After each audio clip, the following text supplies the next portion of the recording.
Thank you, Mr. Chairman, and thank you to each of you for your testimony today.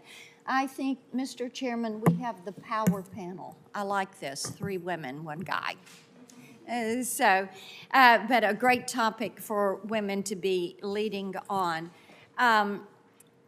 In Tennessee, I visit with each of our 95 counties every year.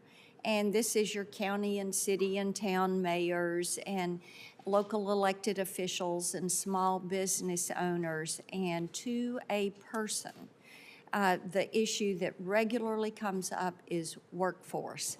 And how do you keep your workforce, lack of available workers, to fill current job openings? And they're all concerned with this. And one of the things that I have found is that employers want to provide better benefits for their employees. And they talk about the need to do that because they want to keep them after they get them trained. And Ms. Melito, let me come to you because Tennessee recently passed a new voluntary law, and it's called the Tennessee Paid Family Leave Insurance Act. And this amends the insurance code in the state and establishes paid family leave insurance. So you now have a paid family leave insurance as a new line of insurance that insurers can offer in Tennessee.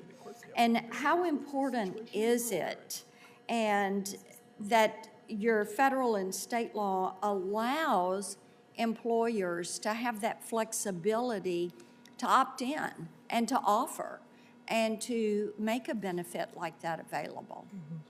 Thank you for that question, Senator Blackburn. I mean, something like that removes sort of the economic strain on a business from offering, a benefit is something that certainly we would be open to exploring at NFIB and hearing more about, and making, that would allow the benefit to be more widely available to employees too. I think that's a great thing. We keep hearing this number, 70% of Americans want paid leave, but then when you ask if it means a smaller paycheck, 60% oppose. So, I mean, to your point there, the costs are a concern for both employers and employees too. So if there's a way to get at it, that is, again, removes the economic strain from employers and employees, that could be a very good thing. So thank you. Yeah, we've talked a little bit about the cost of offering a federally mandated leave and also the impact on the workforce. One thing we've not really touched on, I'd love to hear you, and Ms. Melito, I'll stay with you, is talk about the compliance cost that is there on workforce laws and what would that do to increasing compliance cost for small business owners? And that's a great question because just about every leave proposal that I have reviewed, state or federal, does have compliance. There's record keeping, there's notification. So it might just be, here in Oregon, it sounds like it's a poster on the break room, but in other states, I believe in California, you have to hand out a brochure and a poster and notification. And there are potential penalties associated in some of the states if you don't provide that, so sort of a cause of action for the employee if that's not given. This goes back to the simplicity thing there.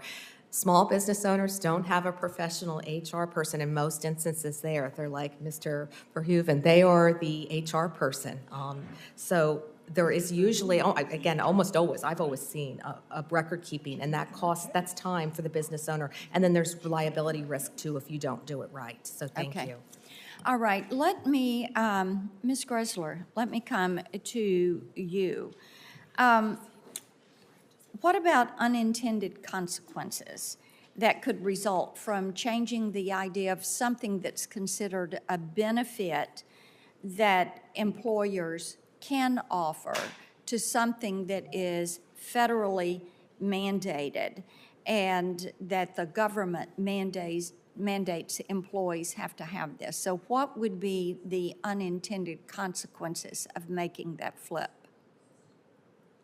I think the unintended consequences there is that you get a more rigid structure that doesn't work very well for most people. If 3 out of 4 workers who are taking leave are taking it for their own medical condition or caring for a family member, those aren't things that are usually anticipated, and they're often not things that fit nicely into a 12 weeks fully off, back on the job the next day. It's often caring for an elderly parent that might be needing to be home, but not constantly needing to be with them, so maybe a remote option is something that would work. Or taking an elderly parent 1 day a week to a doctor's appointment. Those things don't fit into the government programs. Okay, so then leaving it as a benefit for employers to provide, like Tennessee has done, with an insurance option that is there, and having that line of insurance, that allows the flexibility that employees want, is what you're saying? Yeah, that's something that an employee could opt into themselves, or the business can choose to offer it, and nobody would necessarily have to pay for it if they don't want to. Thank you. Thank you, Mr. Chairman. I thank my colleague, and my colleague is